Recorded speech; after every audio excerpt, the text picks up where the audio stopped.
Support आउँदैन, views आउँदैन, अरूको जस्तो हामी इन्फ्लुएन्सर खानाबाट आएको त होइन।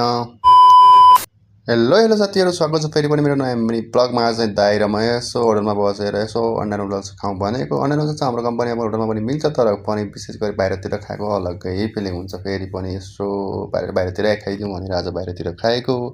यसो बाहिरतिर खाएर मात्रै के आएको थिएँ। आज चाहिँ मन्दिर जाउँ भनेर एउटा हाम्रै लोकल साथीले भने अन्डा खाएको छौँ, हामीहरू त मन्दिर जाँदैनौँ भनेको त केही पनि हुँदैन, यहाँ अन्डाको त मान्दैन, तर मासु सासुमा केही पनि खानु हुँदैन भन्दै थियो।